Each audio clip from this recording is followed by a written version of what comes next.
Est-ce que là, l'écran, vous le voyez bien? Oui, on le Oui, voit. oui, Super. Vous me dites quand c'est bon?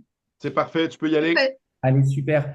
Eh ben, enchanté, je me présente. Je suis donc Charlie Elbaz, le fondateur et CEO d'une agence qui s'appelle Colide et qui est fondée sur Paris et qui accompagne les marques sur Google et sur Meta pour leur génération de prospects et leur génération de leads.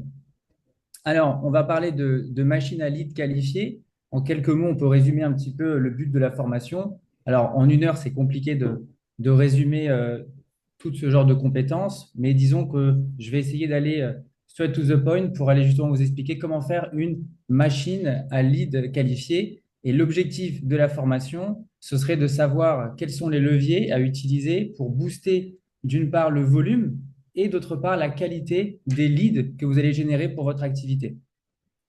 Avant de commencer sur le vif du sujet, je vais quand même faire une petite parenthèse sur c'est quoi un lead, parce que très souvent on a une incohérence et une espèce de confusion d'une personne à une autre, même chez mes clients. Donc un lead, c'est quoi? C'est une personne ou une entreprise qui, alors je vais essayer de décaler ça, excusez-moi, si je peux décaler, voilà, super. Un lead, c'est une personne ou une entreprise potentiellement intéressée par un produit ou un service, identifié par ses informations de contact et qui sera contacté par une équipe commerciale. Donc, avec mes mots et en plus simple, vous avez votre service, vous avez des gens qui sont intéressés par votre service. Ces gens-là, ce sont des leads. On peut avoir un lead grâce à du marketing digital, on peut avoir un lead grâce à du cold call, on peut avoir un lead grâce à de l'emailing ou tout simplement en faisant du tap-tap, du porte-à-porte.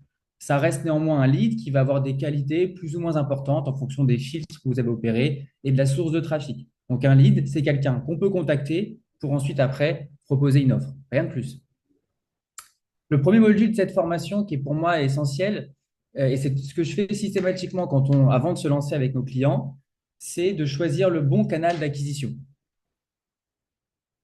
Lequel choisir? Il y en a quand même pas mal et encore, je ne les ai pas tous mis. On a Google Search, TikTok, Facebook, en l'occurrence Meta avec Instagram, LinkedIn, Taboola. Et le comment choisir, il est primordial parce qu'en fonction du choix du canal d'acquisition, vous allez avoir des réponses et des types de leads très différents. Première question qu'il faut que vous vous posiez, c'est est-ce que mes concurrents se trouvent-ils sur ce canal d'acquisition? C'est quand même hyper rassurant de se dire que si j'ai mon voisin qui fait exactement la même chose que moi, qui génère du chiffre d'affaires et qui se trouve sur Meta, sur Google ou sur TikTok et qui fait de l'argent théoriquement, on pourrait se rassurer sur le fait qu'il y a un marché dessus et il y a une place sur ce canal d'acquisition. Et je ne vous parle pas de juste un concurrent, mais plutôt deux, trois ou quatre concurrents différents. Là, c'est hyper rassurant. Donc sur Google Search, en l'occurrence sur Google, pour faire simple, comment faire pour savoir si vos concurrents y sont? Bah, c'est très simple. Vous prenez, vous mettez dans la peau de votre prospect cible et vous allez taper un mot-clé en lien avec votre secteur d'activité. Imaginons que par exemple, vous faites, je ne sais pas moi, du ménage à domicile. Vous allez taper cherche ménage à domicile Paris, Québec, Montréal, et vous allez voir s'il y a une annonce, deux annonces, trois annonces qui s'affichent sur Google Search et qui sont des concurrents qui font exactement la même thématique que vous. C'est très important ça. Et en ce qui concerne Meta, en l'occurrence Facebook, vous pouvez espionner les créas donc les visuels publicitaires de vos concurrents en tapant un mot-clé ici. Là, en l'occurrence, j'ai tapé l'école française parce que c'est un centre de formation très connu en France. Mais j'aurais pu taper un mot-clé comme par exemple traitement de toiture, problème d'humidité par exemple dans la maison ou alors chauffage, etc. Et je vais tomber sur toutes les créas publicitaires qui sont diffusées sur Meta et qui vont me permettre de valider ou non qu'il y a un marché sur Meta, ou en tout cas de valider surtout si ma cible se trouve dessus. L'autre point important, c'est on a vu les concurrents. Bah maintenant, il faut qu'on se mette à la place de notre cible. Les concurrents y sont, mais je veux quand même valider qu'ils y sont bien pour quelque chose. Et là, je me mets à la place de mon persona. Si je suis mon client, par exemple, dans le cas de mon agence à moi, je sais que mon client, il a entre 30 et 50 ans, qu'il a un budget d'à peu près, on va dire, 3 000 euros, 4 000 euros par mois sur du budget média. Il va aller peut-être taper sur Google, voir sur TikTok. Je me mets à sa place et je me dis, OK, où est-ce qu'il peut se trouver? Et en général, si vous vous mettez bien dans la peau de votre prospect cible, vous allez réussir à trouver le bon canal. Mais en tout cas, vous allez faire là, disons, l'aspect concurrentiel, le benchmark, et ensuite sa propre cible.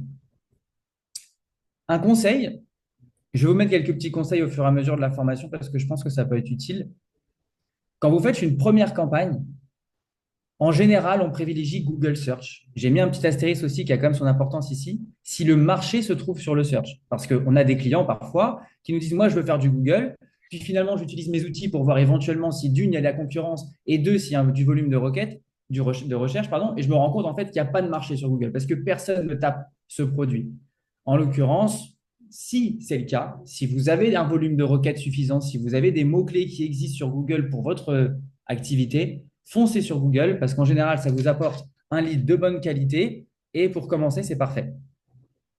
En conseil numéro 2, à l'inverse, si votre produit est peu connu, c'est-à-dire en l'occurrence, si vous avez des produits qui sont émergents, qui viennent juste de commencer, par exemple sur l'intelligence artificielle, c'est quelque chose qui est tendance, tout le monde connaît, mais pour autant, quand on va sur Google Ads, il n'y a pas non plus 50 000 requêtes sur, par exemple, développer un produit intelligence artificielle. Pour autant, il y a un marché.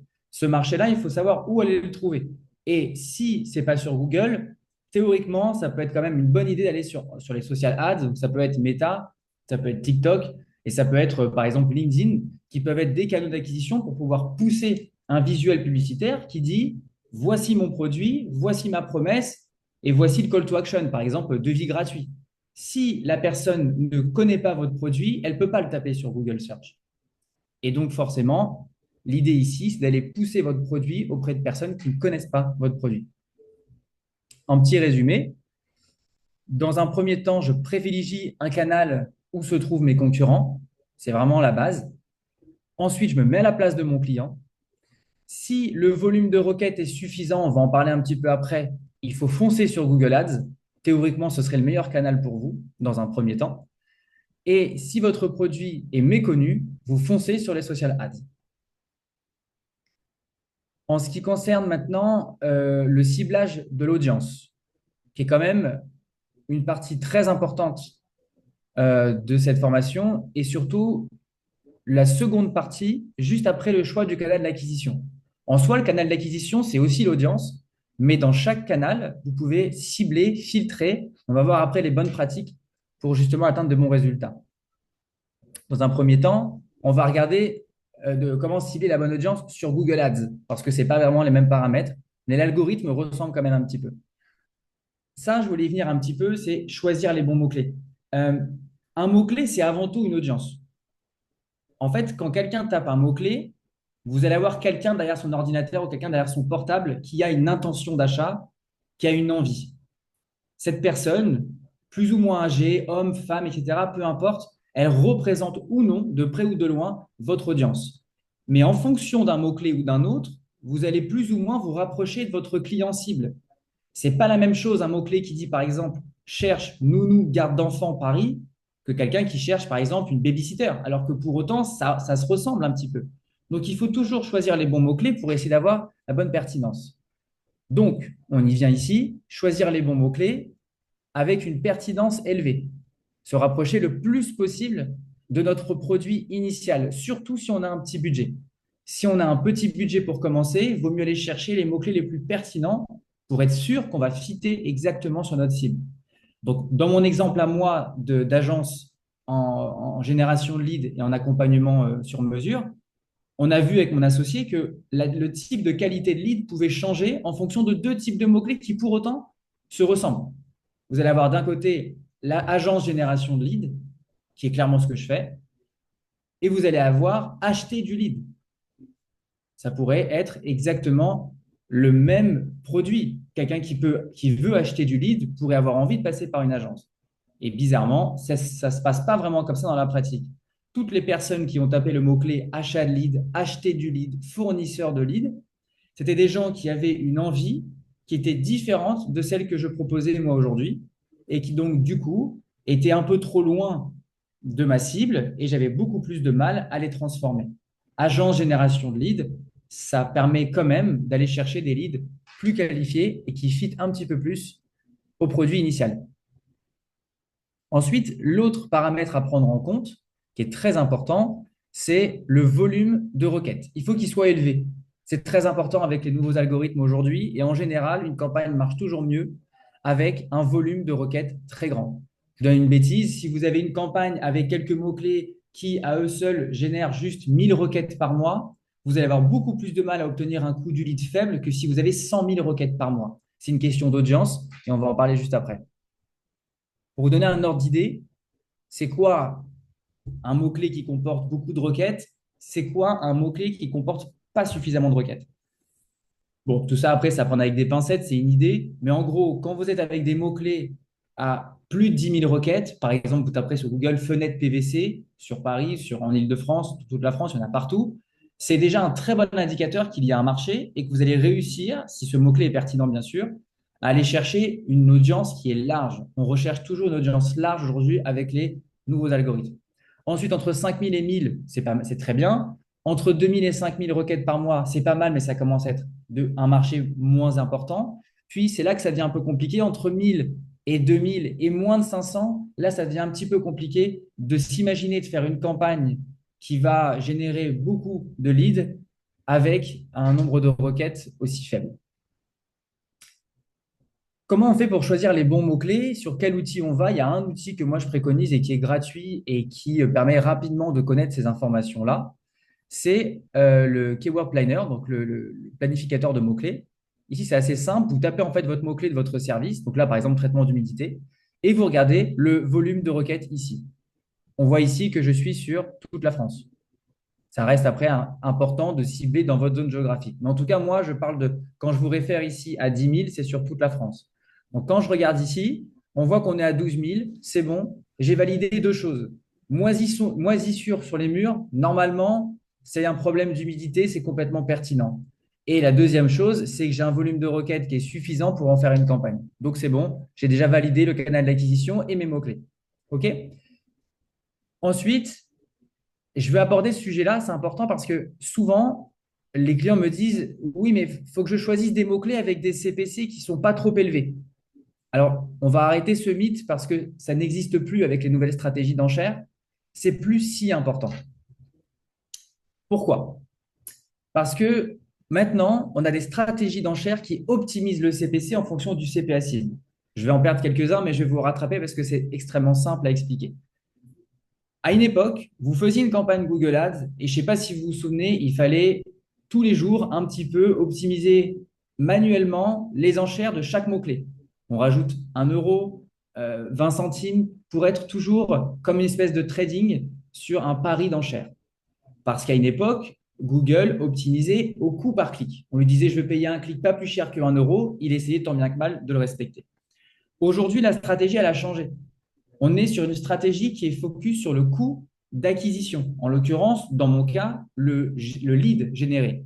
Si je lui dis, je veux un lead à 50 euros, essaye de ne pas le dépasser, il va essayer d'adapter sa stratégie et de lui-même mettre un CPC, que ce soit 5 euros ou 1 euro, en fonction de l'acquisition et du chiffre que je veux avoir, en l'occurrence le CPC, là par exemple 50 euros. Donc finalement, se concentrer dessus. Alors, évidemment, c'est à prendre avec des pincettes ce que je dis. Si vous avez un mot-clé du genre devis fenêtre à 14 euros, que vous venez juste de commencer, que vous avez 20 euros de budget, c'est sûr qu'avec un seul clic, vous allez déjà bouffer tout votre budget, évidemment. En revanche, faire un choix entre un mot-clé à 2 euros et à 3 euros, ça n'a plus du tout d'intérêt parce que c'est Google qui va définir l'enchère en fonction de ce qui vous intéresse réellement. Et ce qui vous intéresse réellement, ce n'est pas le CPC, c'est plutôt le coût du lead au final. D'accord? Donc, ce n'est pas forcément un bon conseil de se concentrer dessus. On a vu les mots-clés, qui est une partie intégrante de votre audience. Je rappelle qu'on est dans le module de l'audience. Maintenant, il faut rédiger les bonnes annonces. Alors, c'est quoi une annonce sur Google? Au cas où, ici, vous avez un exemple de 3 annonces sur Google Ads avec un mot-clé qui s'appelle agence Google. Et vous allez avoir les référencements payants sur la première, deuxième et troisième position. C'est-à-dire que si je clique dessus, eh ben, le Johan Usan et le Junto et le Adspairing ici, ce sont des agences. Si je clique dessus, ils seront facturés d'un coup par clic de 1, 2, 3, 4 euros, ça je ne sais pas. Juste en dessous, on a le référencement naturel qu'on appelle SEO. En l'occurrence, quand je clique dessus, en l'occurrence, PumpPump ne va jamais être facturé de quoi que ce soit. C'est du référencement naturel. C'est en général les articles et du contenu plutôt informationnel. C'est quoi une bonne annonce? C'est déjà une annonce qui draine beaucoup de trafic et également qui draine du trafic de qualité. Alors, on va définir, draine beaucoup de trafic, vous ne pourrez pas avoir tous les clics de Google. Mais l'idée, c'est d'avoir un taux de clic suffisamment élevé pour prendre des parts de marché et en tout cas rédiger une annonce qui vous permette d'avoir un taux de clic élevé. Et ensuite, et c'est là tout le juste milieu, et c'est là que c'est intéressant dans mon métier, c'est que parfois, vous allez faire rentrer un grand nombre de prospects sur votre landing page, mais il ne sera peut-être pas qualifié. Donc, vous êtes content, vous avez fait une super bonne annonce, elle draine du trafic, ok, super. Maintenant, derrière, est-ce que c'est du trafic de qualité? Bah, ça reste à valider. C'est pour ça qu'il faut toujours rédiger une annonce qui permette de faire une balance entre quantité de leads et qualité de leads. C'est ça qui est très important. Quel est le KPI qu'il faut regarder pour valider que notre annonce est bonne? C'est quoi la métrique? C'est quoi le chiffre qu'il faut regarder? Et ben, dans le cas d'une annonce, c'est ce qu'on appelle le CTR. En l'occurrence, en anglais, click-through rate, qui est en fait tout simplement le nombre de clics sur l'annonce divisé par le nombre d'impressions. Imaginons que vous tapiez un mot-clé, pour vous donner un exemple, par exemple, je ne sais pas moi, conférence marketing sur Google. Votre annonce va être 1000 fois, par exemple, imprimée. OK. Maintenant, il y a combien de personnes qui ont cliqué? Est-ce qu'il y en a 50? Est-ce qu'il y en a 100? S'il y en a 100, eh ben, ça veut dire que vous avez 10% de CTR, ce qui est en l'occurrence un plutôt bon chiffre. C'est ce que je mets ici. Visez cet objectif-là, c'est-à-dire que quand vous faites vos campagnes, Google Ads par exemple, vous allez essayer d'aller chercher 10% de taux de clic pour justement avoir au moins une idée de ce qui est représenté comme une bonne annonce. Maintenant, la rédaction d'une annonce. Plus précisément et de manière plus granulaire, je vais vous expliquer les leviers pour justement rédiger une bonne annonce. En tout cas, c'est comme ça qu'on fait chez Collead pour rédiger une bonne annonce avec un fort taux de clic. Déjà, dans un premier temps, il faut que le titre et les descriptions soient pertinents. Je reviens un petit peu sur mon, mon annonce ici. Vous avez ici, dans Agent spécialisé Google Ads, c'est un premier titre. Là, c'est un deuxième titre. Et en dessous, vous avez des descriptions. OK? Donc, si vous êtes plutôt bon, vous allez essayer de faire un titre et une description qui vont être pertinents en fonction du mot-clé. Si vous avez des mots-clés qui parlent d'un sujet précis, ne me parlez pas d'autre chose. Les gens veulent voir ce qu'ils ont tapé sur Google. Et pareil, on va en parler sur la landing page ou sur leur site web. Donc, si vous avez une verticale précise qui parle par exemple de, je sais qu'en France, on parle de moisissure avec par exemple la salpêtre qui est un champignon qui se met sur les murs ou de la mérule. En l'occurrence, si vous tapez mérule sur Google, c'est que vous avez envie de voir une annonce qui parle de mérule. Et on y reviendra plus tard, un site web adapté à la recherche initiale. Donc, des titres et des descriptions pertinentes en fonction du mot-clé. Ensuite, des titres et des descriptions qui soient sexy, qui mettent en avant les arguments de votre service. Parce qu'on peut avoir des titres qui soient pertinents, qui fit exactement avec le produit, mais on peut et on doit aussi essayer d'avoir des titres qui soient sexy. Si on reprend par exemple les arguments de notre site web, si on dit par exemple livraison en 24 heures, livraison gratuite, démo gratuite ou par exemple, je sais pas moi, accompagnement premium, toutes ces choses-là, ça fait cliquer parce que c'est rassurant. Les gens ne cliquent pas uniquement parce que c'est pertinent, ils cliquent parce que ça leur donne envie de cliquer. Et en l'occurrence, c'est le but de faire des titres et des descriptions sexy.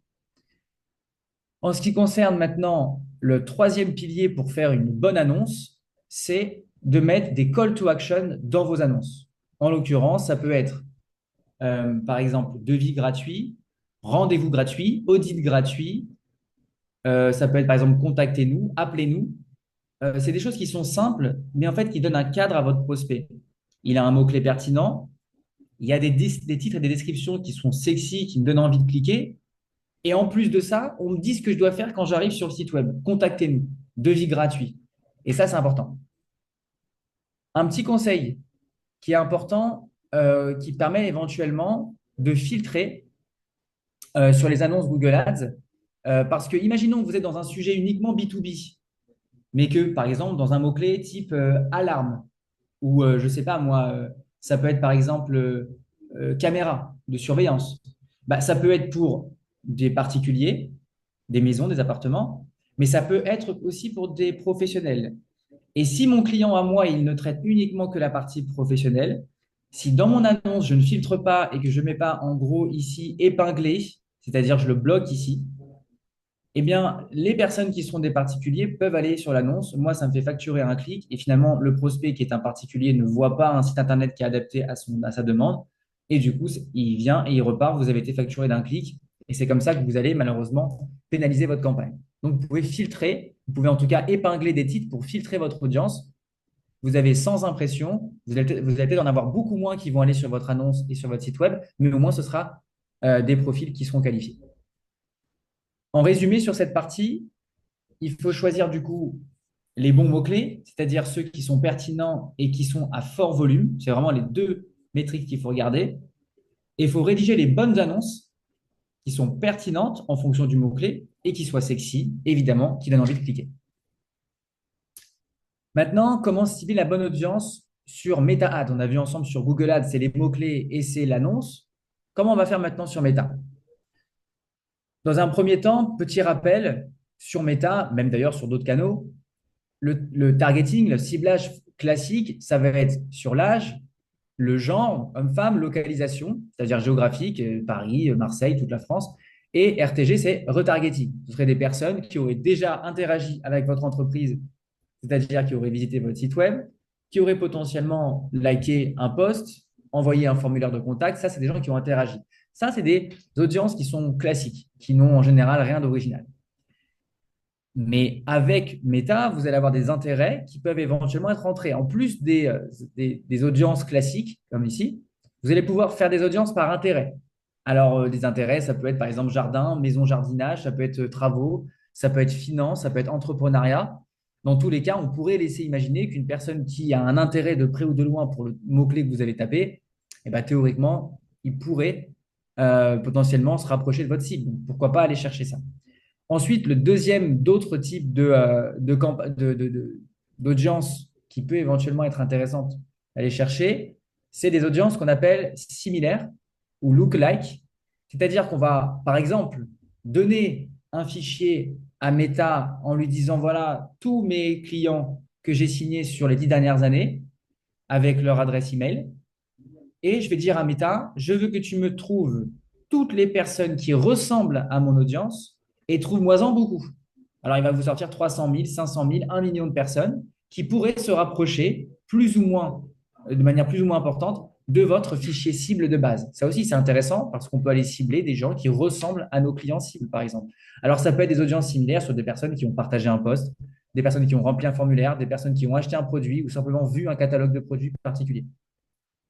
Et pour terminer, qui est simple, mais qui est quand même à noter, vous avez un type de campagne aussi, enfin un type d'audience, pardon, qui s'appelle le broad, donc le large. Et en l'occurrence, là, c'est pas d'intérêt, pas d'audience similaire, pas de retargeting, quelque chose de très large volontairement. Ça, à une époque, ce n'était pas du tout à la tendance.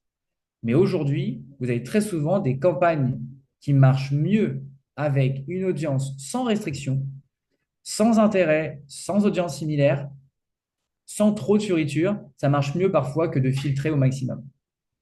C'est quoi une bonne audience sur Meta? La transition, elle est faite. C'est une audience qui est large, très très large, le plus large possible. Parce que c'est comme ça que fonctionne l'algo. Et moi, j'estime que à plus de 800 000 personnes, alors on n'est pas à 100 000 personnes près, c'est ce que j'appelle une audience qui est bonne parce qu'elle est suffisamment large pour faire travailler l'algorithme. Alors, on y vient. Comment fonctionne l'algo sur Meta et même d'ailleurs sur Google? Il repère vos clients automatiquement dans une base la plus large possible. Vous voyez ici, c'est une illustration qui montre assez bien ce que je veux dire. C'est que vous avez une audience qui est large, mettons par exemple, je ne sais pas moi, 5 millions de personnes. Et ici, il va venir choper tous vos prospects qui pourraient éventuellement être intéressants.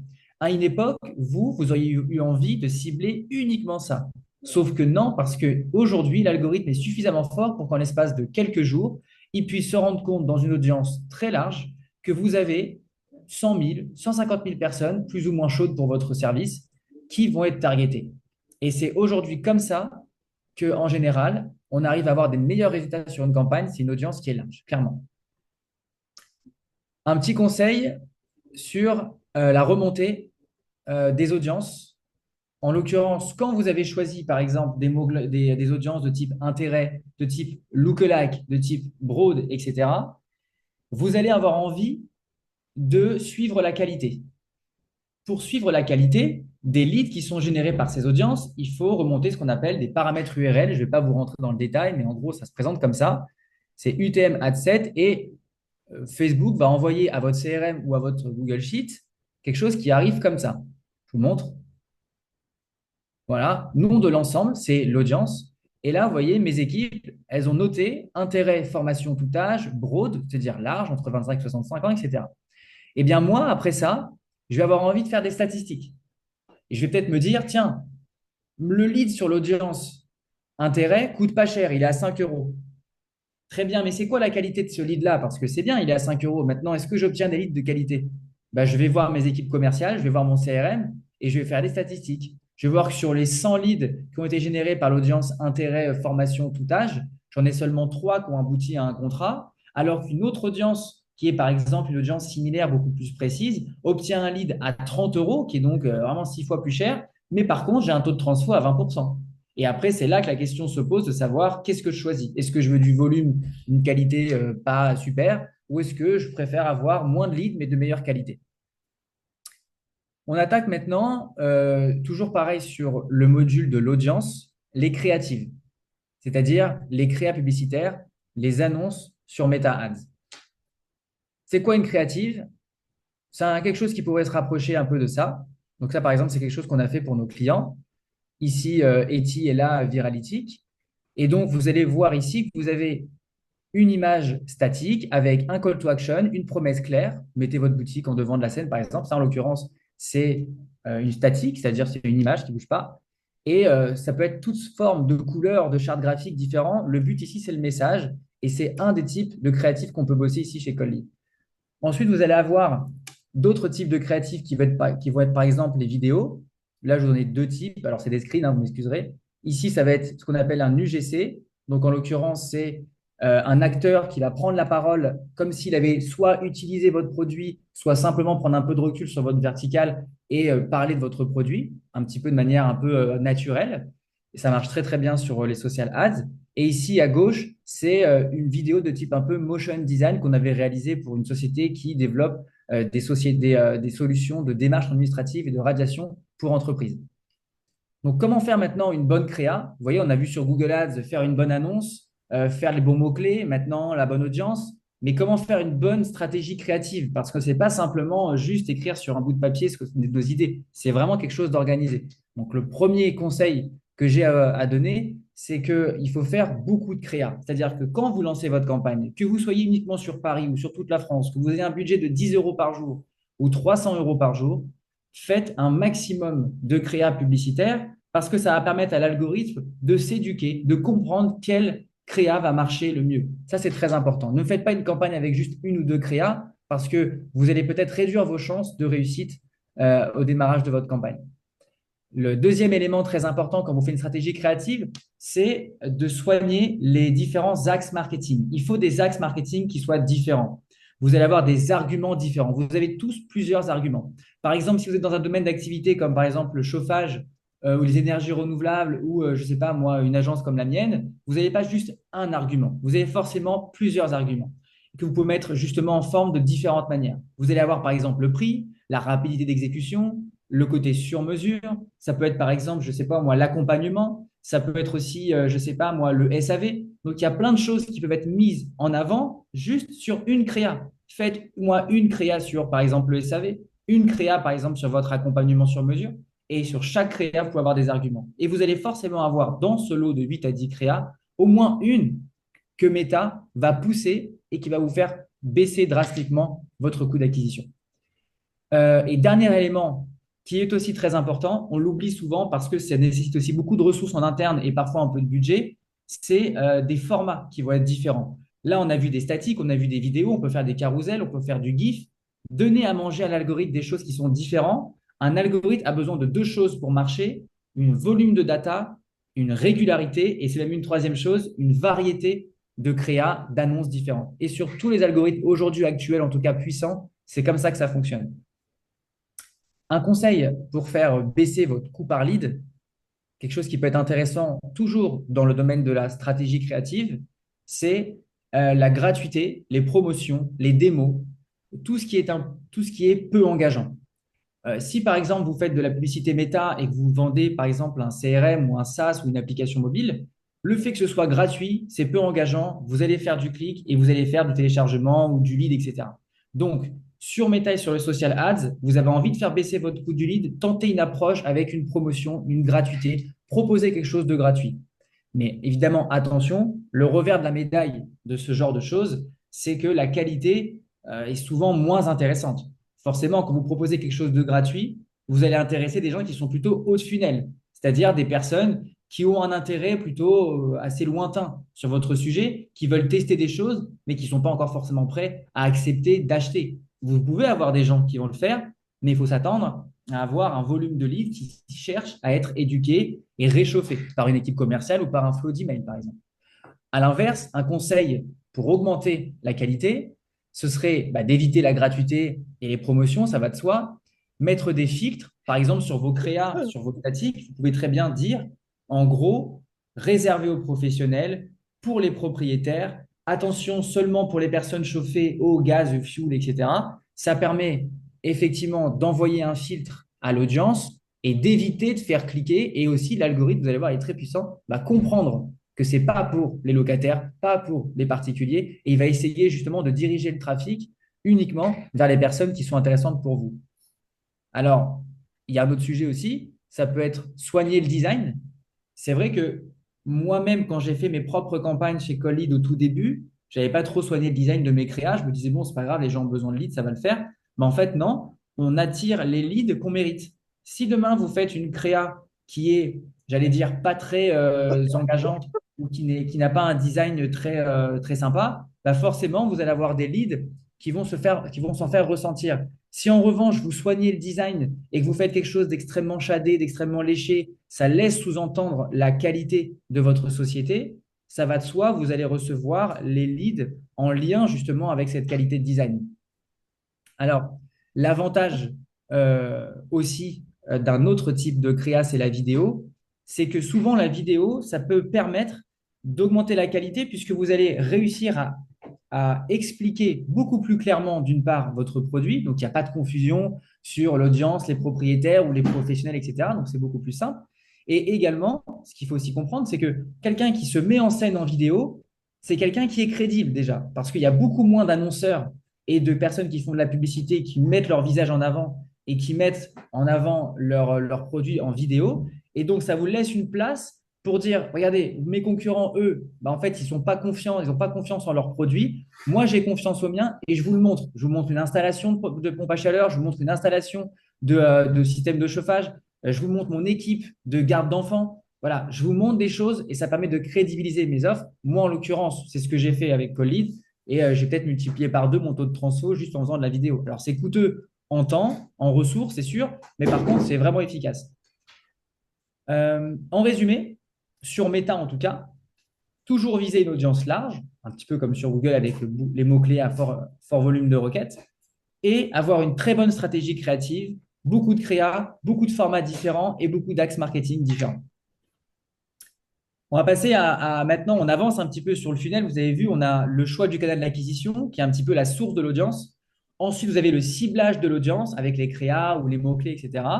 Et vous avez maintenant le funnel, on avance, on est au niveau de la landing page.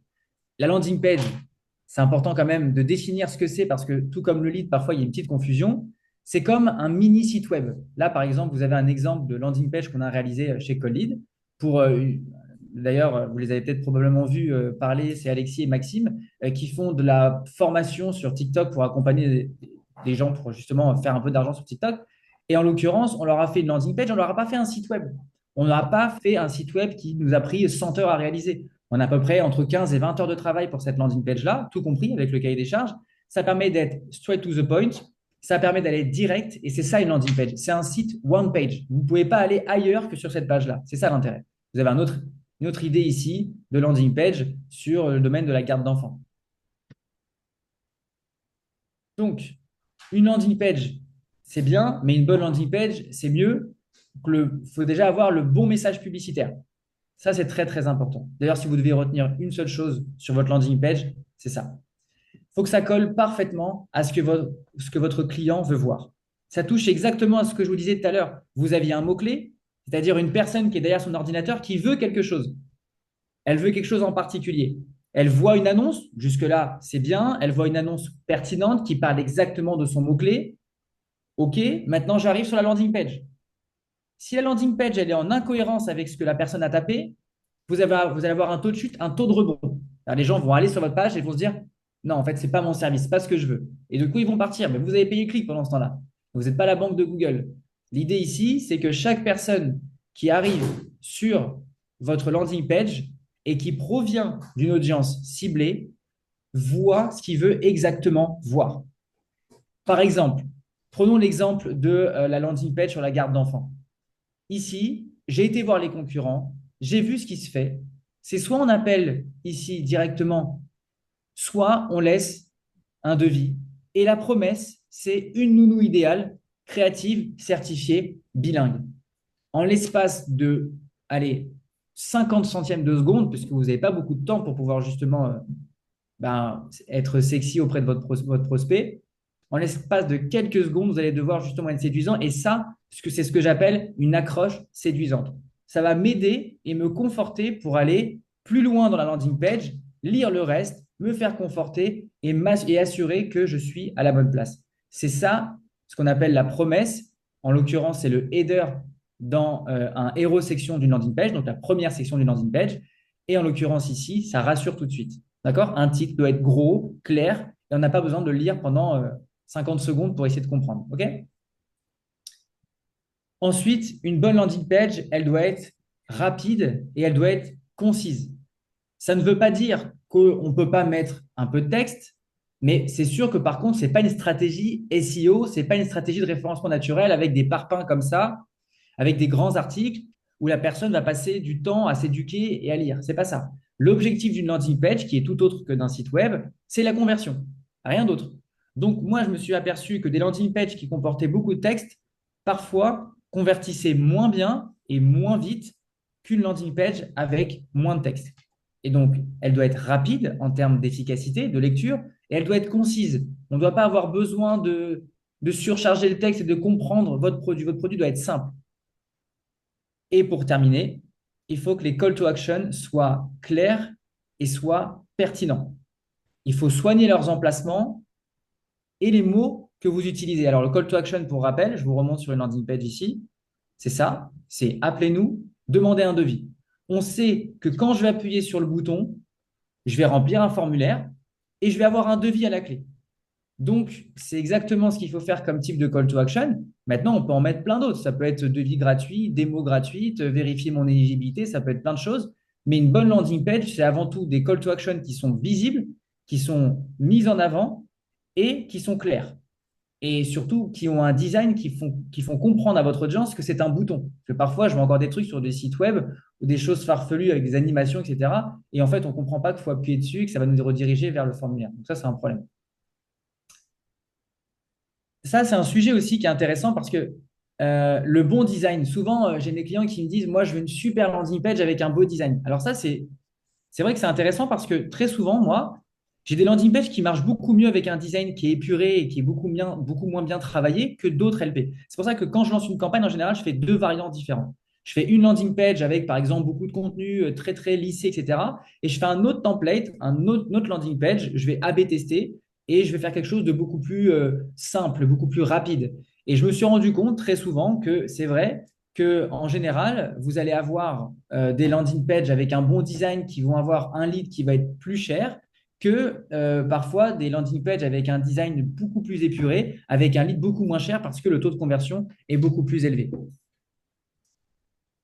Très important maintenant, c'est quoi le KPI qu'il faut regarder pour valider que notre landing page est bonne? Tout à l'heure, on a vu que dans les annonces, il faut regarder le CTR, le clic sur l'annonce, sur le nombre d'impressions que vous avez fait.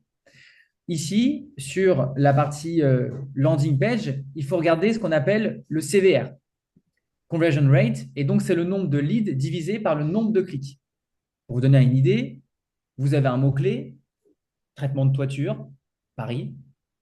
vous allez sur la landing page, il y a 10 clics, 100 clics par exemple. Sur ces 100 clics, il y en a combien qui ont abouti à un lead?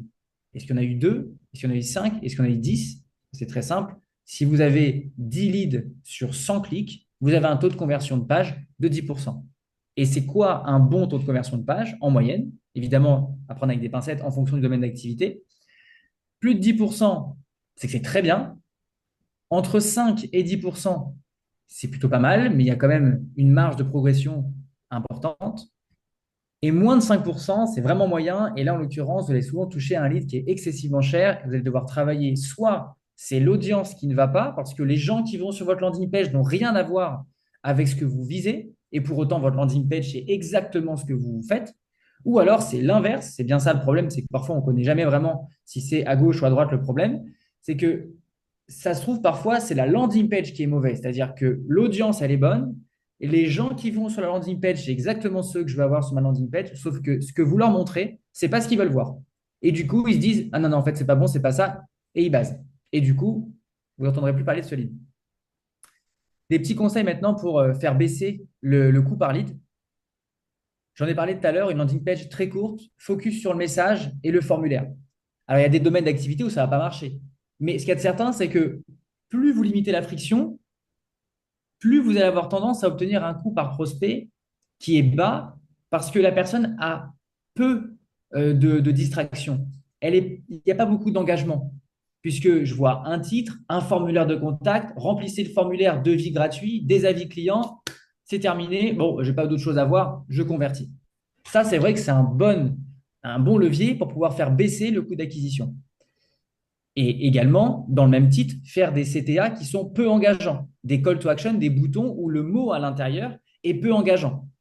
Il y a moins de freins à l'action. Si par exemple je demande un devis gratuit, c'est peut-être plus engageant que si je disais simuler en 30 secondes les gains pour tel produit. Moi, je veux juste simuler, ça me va très très bien. Je n'ai pas spécialement envie d'avoir un devis, c'est ludique. Je clique sur le bouton, je remplis mes informations et je reçois ma simulation par mail. Je n'ai pas besoin d'avoir un commercial au téléphone. Sauf que parfois, simuler, c'est bien, mais vous avez quand même envie d'avoir des leads plus qualifiés. Mais en tout cas, ça peut être un atout et un levier pour aller chercher un coût par lead qui est plus faible. C'est d'aller chercher des wordings, des textes différents sur les call to action. L'inconvénient, vous l'aurez compris, c'est qu'en faisant ça, vous dégradez en général très fortement la qualité de vos leads parce que elle est plus courte, il y a moins de texte, donc du coup, on éduque moins sa cible, on l'informe moins, elle peut moins savoir si elle est dans la cible ou pas. Et en ce qui concerne les call to action, vous avez compris tout à l'heure, en fonction du mot que vous allez employer à l'intérieur de votre bouton, c'est ce que vous demandez à votre prospect, c'est ce que vous voulez qu'il fasse. En fonction de ces termes-là, forcément, vous allez avoir une qualité de lead qui est très différente. Un exemple ici de landing page, par exemple, très simple, que j'ai été voir sur tout le domaine de tout ce qui est élimination de rongeurs, dératisation, etc. Vous voyez ici, je trouve que ça, c'est une bonne landing page. C'est une bonne landing page parce que dans le domaine d'activité de la dératisation, les gens sont dans l'urgence. Ils n'ont pas spécialement envie de voir une landing page qui est extrêmement complexe avec des animations. Ils n'ont pas besoin d'une marque. Ils veulent tout de suite avoir quelqu'un qui les débarrasse des rats. Et donc, ça n'a pas d'intérêt de faire une landing page qui est beaucoup plus élaborée en termes de design, parce que évidemment que les prospects vont être dans un esprit un peu complexe de design qui va avoir des animations, qui va avoir des choses qui se complexifient, alors qu'en réalité, moi, la seule chose que je veux, c'est éliminer les rongeurs au meilleur prix. Je veux être rappelé, je veux composer un numéro de téléphone. Et pourtant, vous avez vu, elle n'est pas jolie, cette landing page. Et pour autant, je suis persuadé qu'elle fait de très très bons résultats parce qu'elle est simple et elle correspond à ce que les gens veulent voir. Conseil évidemment numéro 2 maintenant pour augmenter la qualité des leads, ça va de soi.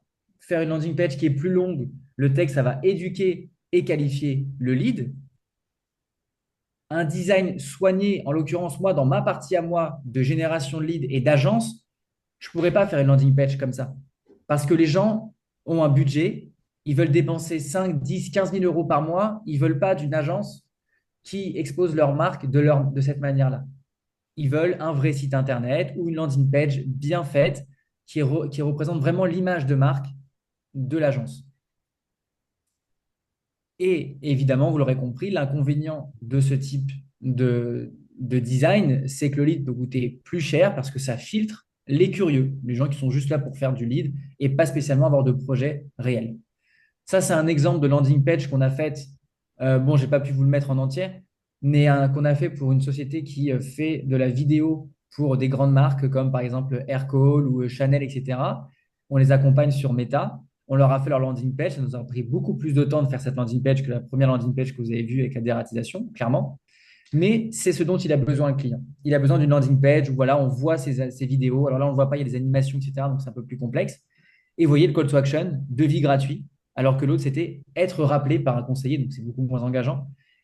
Et donc ça fait partie des LLP qui nous apportent un lead plus cher, mais forcément plus qualifié. Et c'est ce que le client veut, parce que lui, il ne veut pas appeler une masse de leads à 20 euros. Lui, ce qu'il veut, c'est un lead à 80 euros. Et à chaque fois qu'il l'appelle, dans 50-60% des cas, ça aboutit à un devis. Et c'est cette stratégie qu'on a employée pour ce client-là. En résumé, une bonne landing page, elle doit être concise et avoir le bon message publicitaire, notamment dans le titre 1 du héros section. Ensuite, elle doit avoir un taux de conversion de page au-dessus de 10% ou en tout cas vers les 10%.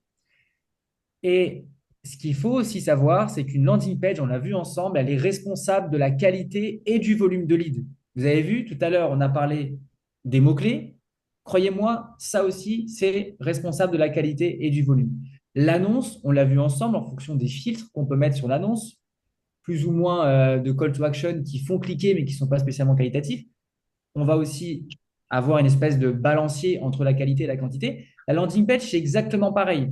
Soit vous faites une landing page très courte, pas très très designée, et dans ce cas-là, vous faites du volume, du volume, du volume, et ou vous faites une campagne avec une landing page avec un design plus léché, plus de texte, et là, vous jouez sur la qualité du lead avec un lead qui est en général plus cher. On peut en général pas avoir tout.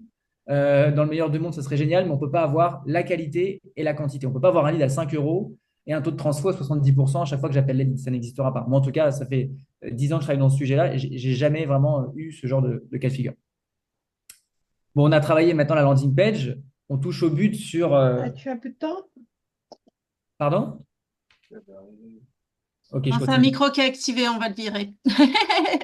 Pas de souci. Non, C'était mais dit ne les très virez pas, strict comme ça, virer, mais bon, on va. ne me les virez pas. Sur maintenant le module 4, vous allez avoir un sujet qui touche un peu à la fin du funnel de vente, puisqu'on a vu ensemble, vous avez un canal d'acquisition, Meta, Google, vous allez ensuite après avoir une audience, un mot-clé, puis des annonces, puis une landing page, et maintenant reste la conversion finale. Alors, c'est quoi le tunnel de vente? En tout cas, dans mon sujet à moi. C'est le chemin qu'emprunte votre prospect jusqu'à la conversion finale. C'est ce que je viens de vous expliquer juste à l'instant. Et un schéma qui va assez bien résumer ce dont je veux parler, c'est la landing page, un call to action avec un bouton qui dit par exemple devis gratuit ou vérifier mon éligibilité ou simulation gratuite. Le type de conversion qu'on veut, c'est-à-dire si c'est du formulaire, un rendez-vous ou des appels téléphoniques, et jusqu'au lead et à la conversion finale. OK? Ici, nous, on va s'intéresser surtout au call to action et au type de conversion.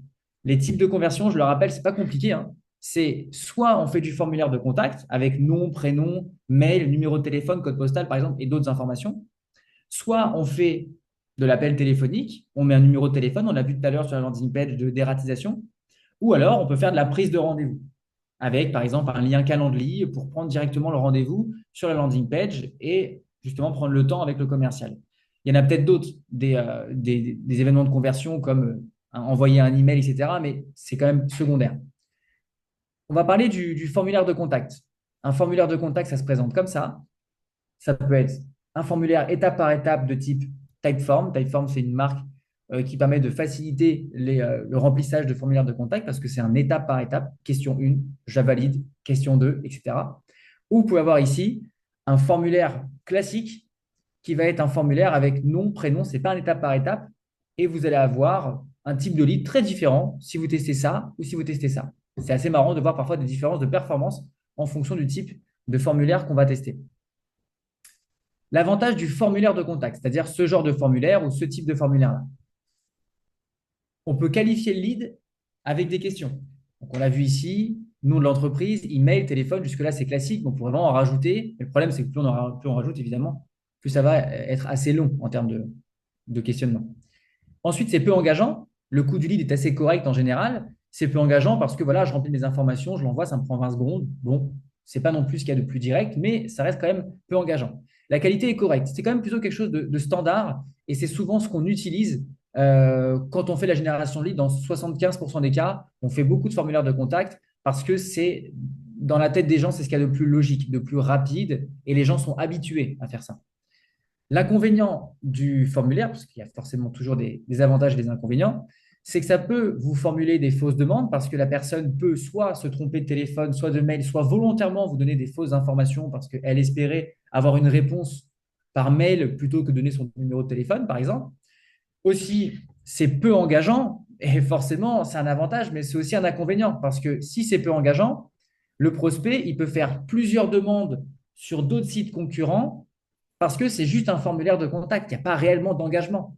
On va en parler après. Ce n'est pas un appel téléphonique, ce n'est pas un rendez-vous calendrier. Il n'y a pas d'humain derrière. Donc, je peux en faire 10 des formulaires de contact et advienne que pourra, si jamais je me fais rappeler, c'est le premier qui va répondre avec qui je vais travailler peut-être. Et évidemment, il y a moins d'urgence parce que la personne qui fait un formulaire de contact, en général, c'est quelqu'un qui n'a pas envie de se faire rappeler forcément tout de suite. Ça va être des personnes en général qui vont attendre qu'on les recontacte. Ça veut dire du genre, j'envoie ma demande sur 10 sites partenaires, 10 sites de concurrents, peu importe, et je vais attendre qu'on me recontacte. Je vais répondre, je suis occupé, je ne réponds pas. Donc, il y a ce côté un peu où il y a moins d'urgence. Le conseil pour augmenter la qualité de ce type de formulaire de contact, ça va être de poser plus de questions. Forcément, vous qualifiez un peu plus le lead. Et donc, ça permet d'adapter son discours commercial en fonction des informations que vous avez reçues de votre formulaire de contact.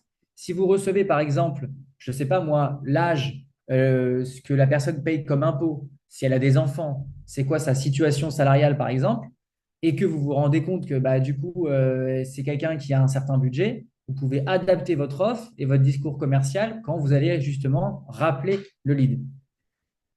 Ensuite, l'intérêt, c'est quoi de poser plus de questions sur un formulaire? Bah, c'est de faire des statistiques facilement. Vous allez avoir un Google Sheet ou votre CRM avec toutes les colonnes de toutes les questions, de toutes les réponses que votre prospect a répondues. Donc, par exemple, l'âge, le prénom, le nom, le mail, etc.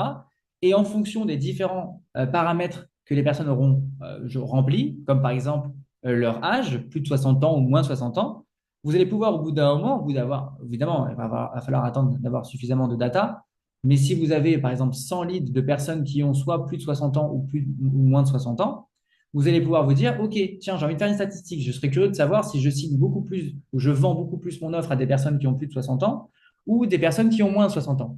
Imaginons que derrière, vous avez la possibilité de vous rendre compte que c'est les plus de 60 ans qui sont plutôt pertinents pour votre cible et pour le taux de transfo. Et ben, vous allez avoir envie d'axer votre stratégie et d'axer toute votre campagne sur ce type de cible-là.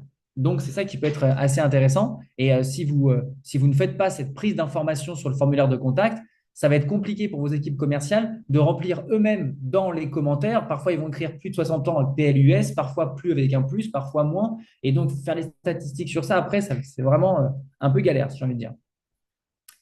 Et la longueur du formulaire, évidemment, elle dissuade les prospects sans réelle motivation. Et il n'y a que les meilleurs qui vont rester. Forcément, plus le formulaire est long, plus j'ai envie de dire vulgairement, c'est un peu chiant, un peu saoulant à remplir, mais ça a cet avantage quand même d'aller éviter que les personnes qui ne sont pas très motivées se découragent, et tant mieux, on n'en veut pas, on veut uniquement les personnes qui sont vraiment intéressantes pour votre service. Et évidemment, le lead est souvent plus cher pour toutes ces raisons-là, parce que vous prenez plus d'informations et donc c'est déjà plus confidentiel et plus long à remplir. Donc, vous allez avoir un taux de chute qui est volontaire, et parfois que je fais volontairement sur des campagnes, pour accéder à un coût du lead plus cher mais plus qualitatif. Deuxième type de conversion, on est là ici sur des appels entrants, on l'a vu tout à l'heure sur la landing page de dératisation. Un numéro de téléphone simple, clair, on peut souvent l'associer à un formulaire de contact évidemment, mais je travaille parfois dans des sujets où le client veut uniquement faire de l'appel entrant, comme par exemple justement la dératisation, la plomberie, tous ces sujets où c'est de l'urgence et on veut prendre l'appel téléphonique. Les avantages de l'appel téléphonique, c'est qu'il y a peu de freins parce que c'est à portée de doigt. Je suis sur une landing page, soit sur mobile ou sur ordinateur. Je peux, en un seul clic, composer le numéro de téléphone, je pose mes questions, j'ai mes réponses. Donc, c'est quand même un super avantage. C'est des demandes qui sont urgentes. Donc, en général, c'est plutôt qualitatif. Sur des personnes qui veulent une information rapidement.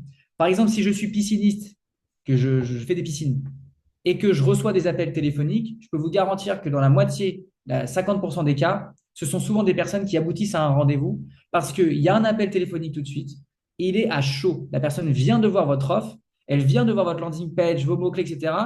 Elle se dit, c'est lui, je l'appelle, ça répond, ça va jusqu'au bout du funnel. Plus vous attendez, entre le moment où la personne va faire le formulaire et le moment où vous allez l'avoir au téléphone, plus ça dégrade le taux de transfo potentiel que vous allez avoir sur un lead. Évidemment, il y a moins de concurrence sur ce type de lead-là, sur les appels téléphoniques, parce que vous allez avoir un contact humain. Donc, quand vous allez recevoir l'appel de la personne, elle va tout de suite être un petit peu, j'allais dire, humainement et dans l'affect. Si vous êtes sympa au téléphone, elle va tout de suite se dire, bon, bah, c'est bon, j'ai trouvé mon prestataire. J'ai eu au téléphone, ça m'a plu, j'ai bien aimé son offre, il m'a envoyé un devis. C'est quand même un peu chiant de faire 10 autres devis ailleurs. Allez, je m'arrête là. Lui, il me convient très bien. Et donc, ça limite la concurrence. C'est ça qui est aussi utile. Et évidemment, il n'y a pas de ce qu'on appelle de NRP, de ne répond pas en France. En tout cas, on dit ne répond pas dans l'idée de se dire que quand une personne, on l'a appelé 2 fois, 3 fois, 4 fois, sur leur CRM, on met NRP. Ça veut dire ça sert à rien de le rappeler 10 fois, il ne répondra pas. Et il n'y aura pas de NRP sur un appel téléphonique, évidemment, parce que on reçoit tout de suite l'appel et on peut tout de suite présenter notre offre et pas besoin de le rappeler ultérieurement. Et ça, c'est quand même vraiment important parce que très souvent, le problème de devoir recontacter des personnes ultérieurement, c'est qu'encore une fois, ils se dégradent au niveau de la qualité, ils ne se souviennent plus qui vous êtes et ils en ont appelé 10 et ils ne se souviennent plus. Là, vous le répondez tout de suite et il n'y a pas cette problématique de ah mince, il n'a pas répondu, il faut que je le rappelle demain, il faut que je le rappelle après-demain. Vous avez tout de suite votre réponse. Les inconvénients des appels entrants, c'est que si on loupe l'appel, on peut dire bye bye à l'opportunité. Forcément, il faut être à cheval sur le taux de réponse. Vous ne pouvez pas louper un appel téléphonique. Ce n'est pas possible. En plus, c'est un lead qui coûte en général plus cher que la moyenne. Vous ne pouvez pas vous permettre d'aller aux toilettes le temps que vous receviez un appel. En l'occurrence, et ça fait justement la transition, c'est que c'est assez intrusif parce qu'il faut être toujours dispo pour répondre et recevoir pas mal d'appels par jour. Et forcément, si vous êtes chef d'entreprise, si vous avez plein d'autres choses à aller voir, vous n'avez peut-être pas forcément le temps, parce que vous êtes en rendez-vous commercial, de répondre en même temps aux leads qui vous appellent. Donc, ça peut être dangereux aussi, parce que si vous avez une stratégie uniquement basée sur les appels téléphoniques et que votre numéro de téléphone ne fait que vibrer, mais par contre, vous ne pouvez pas répondre parce que c'est aussi intrusif, bah, ça peut poser problème. Donc, il faut être prêt à recevoir des appels téléphoniques. Il faut aussi avoir le courage de répondre comme un standard. En tout cas, c'est ce que je vous souhaite, d'avoir beaucoup, beaucoup de leads. Euh, et puis, bah, le point négatif, c'est sûr, vous n'avez pas de data. Contrairement au formulaire de contact, où vous allez récupérer le nom, le prénom, le téléphone, bien marqué dans des colonnes, etc. Là, vous avez juste un numéro de téléphone qui vous appelle. Donc, déjà, vous pouvez vous tromper quand vous entendez son mail. Dictez-moi votre mail. Combien de fois on s'est trompé arrobase, je me suis trompé, bah, j'envoie un mail, il ne s'est pas envoyé. Il faut que je rappelle la personne. J'ai garé son numéro de téléphone.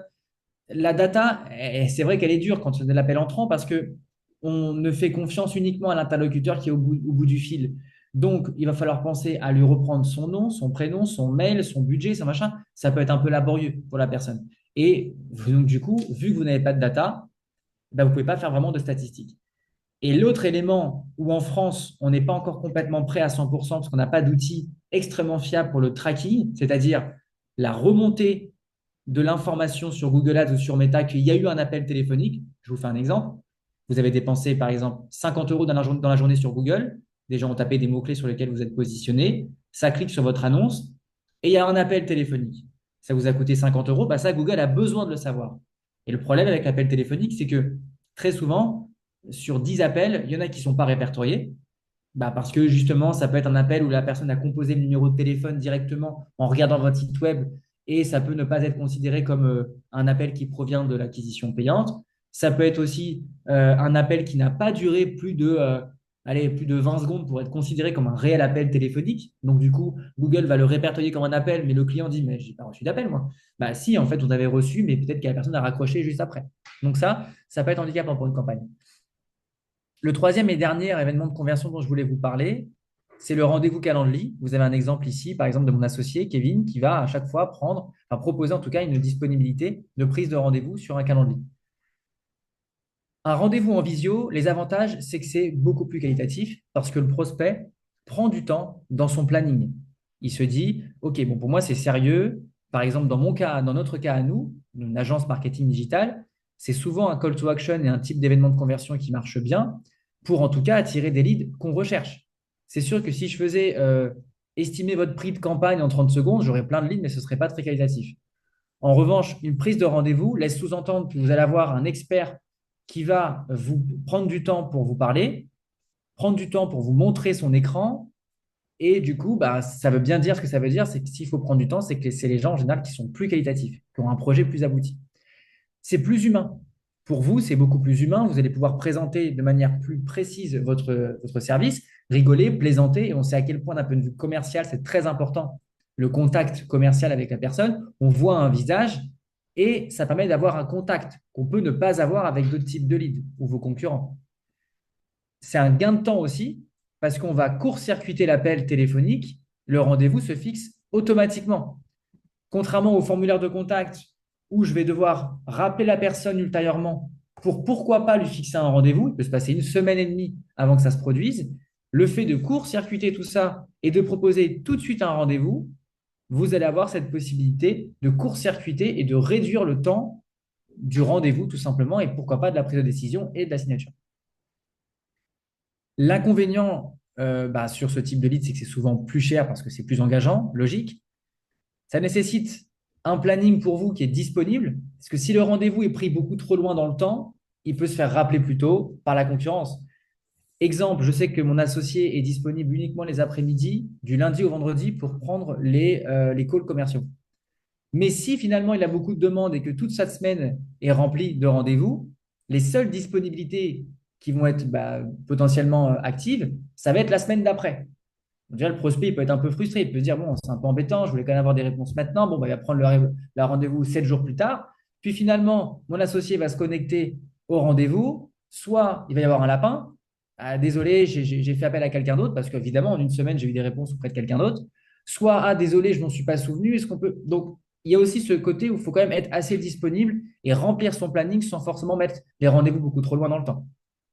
En résumé, il y a différents types de leads, les formulaires de contact, les appels téléphoniques, les rendez-vous de type visio, calendrier, on vient d'en parler.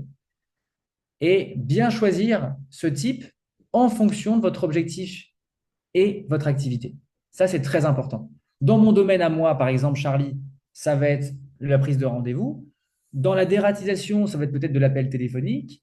Dans la formation CPF, ça va peut-être être plutôt du formulaire de contact. Je fais une bêtise, je ne sais pas. Mais en tout cas, il faut tester des choses pour finalement essayer de se rendre compte ce qu'il y a de mieux. Dernier module de cette formation, et c'est un petit peu le dernier rempart, c'est l'appel à l'action, les boutons qui se trouvent soit sur les créas, soit sur les landing pages. Donc, c'est quoi un call to action? Ça ressemble à ça, tout le monde le sait, mais au moins vous connaissez un petit peu le vocabulaire maintenant. C'est un bouton dans lequel il y a un mot qui dit exactement ce que vous voulez que votre prospect fasse. Demander un devis, nous contacter, télécharger. Le call to action, en tout cas chez nous, c'est un levier extrêmement puissant pour, d'une part, faire baisser le coût du lead. On l'a vu ensemble avec des call to action qui vont être moins engageants, moins de freins. Et ça peut vous permettre aussi d'augmenter la qualité des leads parce que en fonction du mot que vous allez employer dedans, devis gratuit, rendez-vous gratuit, diagnostic gratuit, vous allez donc du coup augmenter la qualité de vos leads parce que vous leur proposez une action qui est différente et qui est peut-être plus engageante. Un conseil pour faire baisser le coût par lead, on en a parlé, mais maintenant on va peut-être plutôt rentrer dans ce sujet-là précisément, c'est le texte dans le bouton, il est directement responsable du volume de leads que vous pouvez recevoir. Une petite anecdote, je fais souvent 2 landing pages différentes où je ne change absolument rien, juste une chose, je change le texte qu'il y a à l'intérieur du bouton. L'une, c'est par exemple parler à un expert, et l'autre, ça va être par exemple vérifier mon éligibilité. Il y en a une qui a fait un taux de conversion de page à 5% et l'autre à 10%. C'est véridique et je pourrais vraiment vous les montrer, ces performances-là. C'est très intéressant de voir à quel point le texte qui est à l'intérieur du bouton change complètement les performances de votre campagne, soit de qualité, soit de quantité. Donc, ça reflète un petit peu ce que je vous disais. Moins c'est engageant, plus vous aurez de leads. Donc, exemple, télécharger mon livre blanc, simuler mes gains, vérifier mon éligibilité. Donc, c'est gratuit, ça n'engage pas beaucoup de prospects, évidemment. Et le lead Vous l'aurez deviné, il n'est pas cher, mais il est moins qualifié. Toujours un peu cet équilibre entre les deux. Maintenant, pour augmenter la qualité grâce au call to action, il faut mettre des textes plus engageants à l'intérieur. Ça peut être devis gratuit, rendez-vous gratuit, et ça va être des demandes en général qui vont être plus matures. Des personnes qui veulent un devis gratuit, c'est déjà des gens qui savent un petit peu qu'ils sont sûrs de vouloir faire cette prestation. Ils sont sûrs de vouloir acheter votre produit. Ils savent juste pour l'instant pas avec qui. Et parfois, on peut avoir des leads qui sont beaucoup moins matures sur la partie du funnel, qui vont avoir tendance à se dire, oui, moi, je veux juste vérifier mon éligibilité aux subventions de l'aide de l'État pour les pompes à chaleur ou pour les énergies renouvelables, par exemple.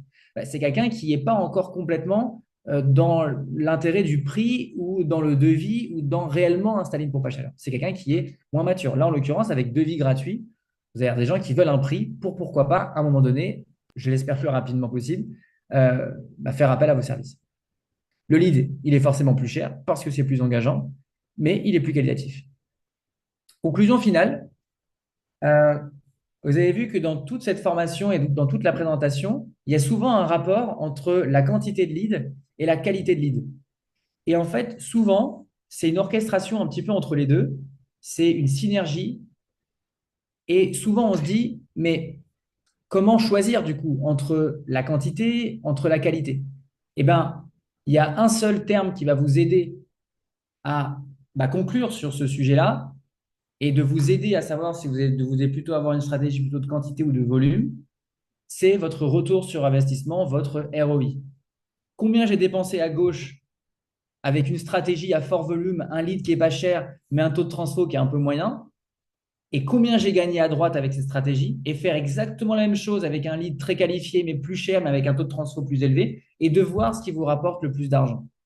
Et si vous vous rendez compte que finalement, il vaut mieux mettre une armada de prospects, de téléprospecteurs qui va charbonner et appeler les leads toute la journée parce que finalement, c'est ça qui va marcher dans votre domaine d'activité, faites-le, testez-le. Si en revanche, vous pensez que du coup, il vaut mieux adopter une stratégie avec 2, 3 leads par jour, très qualifiés, avec un commercial qui va vraiment passer du temps sur chaque lead, quitte à faire plus de marge et avoir un panier moyen plus élevé pour chaque client, faites-le, mais testez-le. Vous n'aurez jamais la réponse de savoir ce qui fonctionne ou pas avant de vous poser la vraie question, c'est quoi votre retour sur investissement final d'une stratégie à une autre.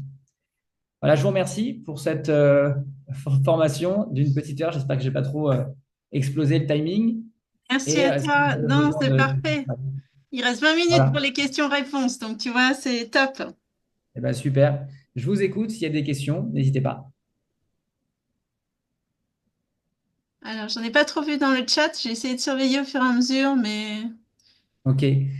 Est-ce qu'il y a un aspect sur lequel vous n'avez peut-être pas compris? Est-ce qu'il y a un sujet sur... est-ce qu'il y a même des choses, alors, euh, moi des termes? j'ai mis des traductions dans le chat de temps en temps. OK. OK, OK, je vous remercie, Audrey. Mais Je pense qu'il y a eu pas mal de petites questions pour savoir un petit peu, parce que là, nos pauvres participants, ils entendent tunnel de vente, ouais, landing page, c'est ça. etc. Donc, techniquement, c'est un petit peu compliqué. Donc, ils se Je disent, est-ce que comprends. c'est site Désolé pour ça. internet, est-ce que c'est un système, etc. Je pense que ça serait bien que voilà, que tu reparles un petit peu de cette notion-là de Les landing page. différentes plateformes, ouais. Ouais. OK. Alors, sur le sujet de la landing page, tout le monde sait ce que c'est qu'un site internet? Je pense que Jusque-là? oui. OK. Là, Là, c'est ça bon, on va. est bon. Super. Du coup, une landing page, c'est comme un mini site internet. Je vais vous montrer un exemple que j'ai développé il n'y a pas longtemps.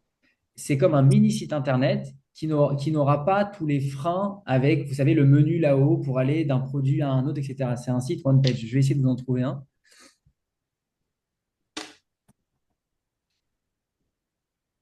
Voilà.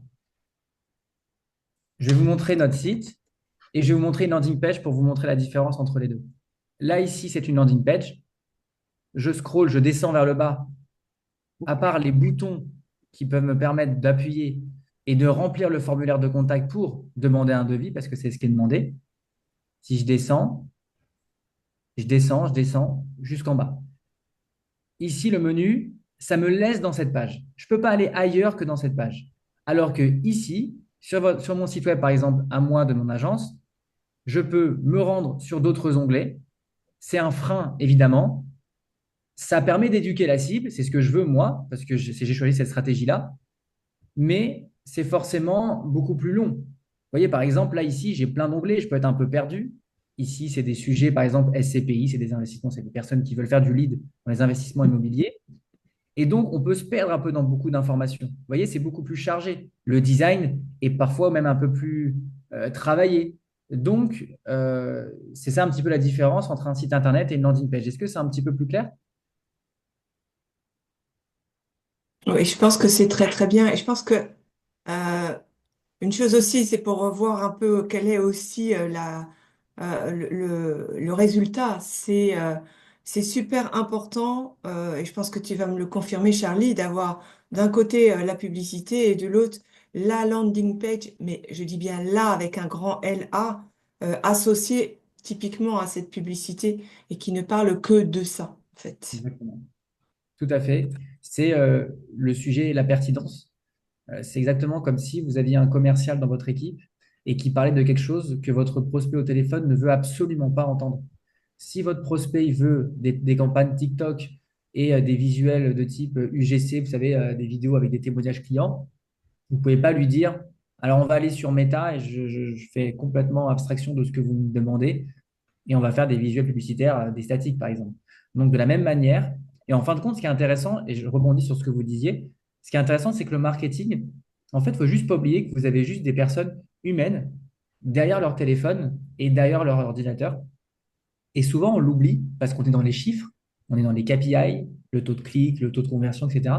Mais on oublie que si on arrive bien à se mettre à la place de notre prospect, il y a de fortes chances pour qu'on puisse réussir à avoir le bon message et adapter tout simplement notre stratégie, notre discours commercial et donc notre landing page. Mais c'est vrai qu'il y a ce côté de lien qu'il doit y avoir entre notre cible et le message marketing jusqu'au commercial. D'ailleurs, j'ai même envie de dire jusqu'à votre offre et votre proposition commerciale. C'est-à-dire que même le devis, il doit être en adéquation avec le discours que vous avez tenu au téléphone avec votre commercial.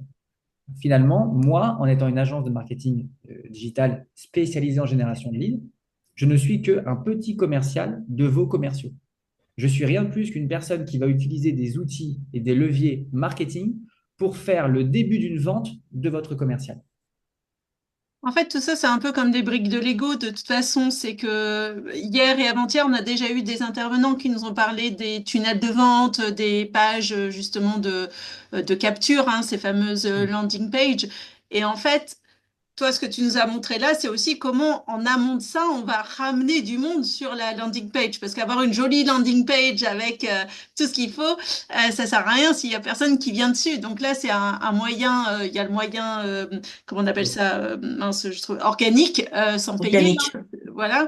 Et puis, toi, ce que tu es en train de montrer, c'est comment on peut pousser ça pour aller chercher davantage de trafic et ramener plus de monde sur le tunnel. Et alors, ce que tu dis, moi, m'a bien plu aussi, parce qu'on est bien sûr j'ai de la publicité qui ramène du monde sur une landing page, mais à un moment donné, il va falloir aussi, sauf si je fais du 100% digital, mais la plupart des gens, c'est pas le cas, à un moment donné, il va aussi falloir que je parle avec la personne, voilà, et ça, c'est mon sujet à moi, on en parlera demain, mais voilà, c'est tout ça, ce sont des briques d'un Lego qu'on est en train de construire pour amener le plus de monde possible vers notre objectif qui est de leur rendre service avec nos produits et nos services.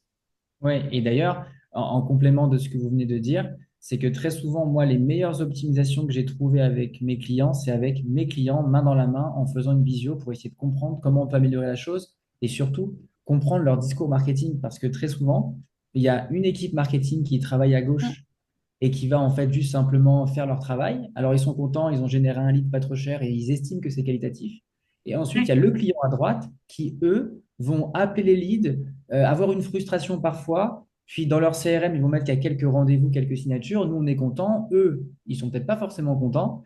Et l'idée, c'est de se mettre en mariage avec notre client parce que très souvent, c'est lui qui détient la clé et nous, les leviers. C'est-à-dire que nous, on a les outils. Eux, ils ne connaissent pas, hein. Nos clients ne connaissent pas Google Ads, Meta. Ils passent par nous justement pour utiliser ces outils-là. Ouais. Mais on sait traduire leurs demandes par des outils techniques. Et leurs demandes, si j'arrive à traduire leurs demandes par des outils techniques, j'arrive à leurs résultats, ils peuvent que être contents pour améliorer la qualité ou pour améliorer la quantité de leads. Donc, c'est toujours en travaillant de pair avec nos clients qu'on réussit à trouver les meilleures optimisations. Alors, c'est On l'avantage a, face aux solopreneurs et aux TPE qui sont l'essentiel de notre cible, c'est qu'il y a moins de clivage, hein, parce que c'est un peu la même personne qui doit s'occuper un peu de tout, du marketing, de la vente, Ouais, et bien sûr. donc il y a moins de différence. Mais il y a plein de jolies questions dans le chat. C'est peut-être ça que tu voulais c'est ce dire, que Jérôme? j'allais. Oui, c'est exactement ça, là. Donc, je voulais y aller avec la question de Sarah, qui dit, si on vient de lancer notre site web, est-ce qu'il est préférable de diriger les gens vers notre site web pour créer un bassin de remarketing ou de créer une landing page? Alors, c'est une bonne question. Merci, Sarah. En fait, tout dépend de votre sujet et tout dépend des objectifs que vous souhaitez. Si, par exemple, vous êtes sur un sujet, j'ai envie de dire, pour essayer de vous donner un petit peu une estimation de ce que je vais essayer de répondre au mieux, parce que vous savez très bien, moi, j'aime pas les réponses quand on dit il n'y a pas de règle. Mais c'est vrai que parfois, il n'y a pas de règle. Mais en l'occurrence, pour vous donner une idée, si par exemple, vous êtes dans le domaine du B2B, imaginons que vous êtes dans un sujet où l'audience que vous recherchez, c'est quand même des gens qui ont un certain budget. Et souvent, dans le B2B, c'est ce qui se passe. Bah, faire une landing page, ça peut être bien, mais ça peut avoir ses limites. Mais par contre, si vous faites une landing page mieux que vous faites un site internet, ça peut être mieux de faire une landing page. Je m'explique. Si par exemple demain, faire une landing page, ça vous prend une dizaine d'heures et vous savez que c'est quelque chose qui est propre, qui n'est pas incroyable, mais qui est bien. Parce que c'est facile à faire une landing page, c'est rapide. À côté de ça, vous faites un site web qui en dit plus, mais par contre, au niveau du design, au niveau du responsive, au niveau de la rapidité, c'est moins bien. Je préférerais une landing page qui est peut-être moins crédible et moins professionnelle B2B, mais au moins qui a l'intérêt d'être clair, plutôt que d'avoir un site web où c'est une usine à gaz, où on ne comprend rien. Et on pourrait penser que ça marche mieux pour le B2B, mais là, en l'occurrence, ça marche très bien. Donc, le principal, c'est est-ce que le message marketing, il est OK? Est-ce que votre site Internet, il est OK? Si vous estimez que c'est le cas, dans un domaine B2B, privilégiez, je pense, un site web. En revanche, sur du B2C de type, je ne sais pas moi, chauffage, traitement de quelque chose, ménage, etc., ça peut être assez avantageux de passer par des landing pages. Il y a même de grandes marques comme Carglass en France ou comme Groupe Verlaine dans les panneaux photovoltaïques qui ont des centaines de landing pages différentes par mots-clés, par créa publicitaire. Et on ne peut pas, quand on clique sur le logo, aller sur leur site internet. Ils veulent rester dans ce tunnel-là. Et pourtant, ils font des millions par an. Donc, ça dépend vraiment de votre sujet. J'espère que j'ai répondu. Oui, moi j'ajouterais à ça que ça, surtout si vous avez plusieurs produits ou services que vous offrez dans votre site web, je pense que le fait de créer une landing page spécifique par rapport au type de campagne que vous faites va donner beaucoup plus de résultats. Parce que le problème quand on fait une campagne puis qu'on renvoie tout vers, quand on fait des campagnes et qu'on envoie tout vers un truc trop général, c'est que les Mm. gens ils finissent par cliquer un peu partout puis ils se perdent et puis ils s'en vont parce qu'ils comprennent plus où est-ce qu'ils sont, ils comprennent plus en quoi est-ce que c'est lié vraiment aux mots-clés qui les a amenés ou aux vidéos qui les a amenés là. Donc, quand on a une landing page par rapport à ça, c'est beaucoup plus spécifique, c'est beaucoup plus targeté. Et je pense que ça fait aussi référence à la question de Caroline après, par rapport, dans le fond, pour des professionnels, architectes, avocats, notaires, ingénieurs, comptables, on ne veut pas plus de monde, mais plus de clients ciblés. Comment optimiser? Ah oui, c'est un super sujet, c'est aussi une super question. C'est marrant parce que j'ai rentré un client il n'y a pas longtemps, là, il y a une semaine, dans le domaine, alors c'est un peu différent de ce que vous faites, mais c'est tout ce qui est aménagement pour bureau et c'est vraiment des sites B2B, premium, etc. Alors, comment moi je ferais pour optimiser ce type de campagne-là? Déjà, j'essaierai d'aller sur Google si le volume de requêtes est suffisamment important. Donc, si c'est le cas, foncez sur Google, le bon choix du canal d'acquisition. Ensuite, les bons mots-clés, essayez de privilégier des mots-clés très proches de votre audience, de votre produit. Et aussi, par rapport à votre site Internet, essayez, comme le disait Jérôme, de mettre vos mots-clés en fonction d'une landing page qu'il y a sur votre site Internet. C'est-à-dire que si vous avez, là j'ai entendu plusieurs produits en même temps, j'ai entendu comptable, notaire, etc. Donc si vous avez des mots-clés de type comptable, effectivement, il faut avoir une annonce de type comptable et une landing page de type comptable. Mais si je devais regarder une seule chose et un seul conseil que j'ai à donner sur votre domaine d'activité, c'est que font les concurrents? Je copie-colle un peu les concurrents et je m'assure que le taux de conversion de page sur mon site web est bon. Parce que normalement, vous connaissez tellement bien votre sujet que vous saurez faire de bonnes annonces et que vous saurez choisir les bons mots-clés. Ce qui va vraiment être beaucoup plus délicat à faire, c'est est-ce que votre site web, il a un taux de conversion de page suffisamment bon? Est-ce qu'il donne envie? Est-ce que votre promesse est claire? Le reste, en général, tout découle de ça. Avec les algorithmes aujourd'hui et la maturité des algorithmes, une bonne audience bien ciblée en général, c'est plutôt à la portée de tout le monde. Mais un site web bien fait, ça par contre, c'est plus complexe. Donc, j'irai aller me diriger vers est-ce que mon site web est lead gen friendly? C'est-à-dire, est-ce que quand je vais dessus, ça a une bonne ergonomie, la promesse, elle est claire et tous les conseils que j'ai éventuellement évoqués lors de cette formation. Et moi, je ferai aussi un point particulier par rapport à ça. Tu me diras ce que tu en penses, Charlie. Moi, l'expérience que j'ai eue avec beaucoup de gens, de clients, disons, qui commencent un petit peu dans ce genre de choses-là, ils essayent d'y aller avec des trop petits budgets. Des budgets de 200, 300 $ sur Google ou sur Meta. Comment dire ça? Moi, maintenant, ce que je réponds à mes clients, c'est écoutez, sauver 300 $, ne commencez même pas. Je veux dire, Oui, parce que ça servira à rien.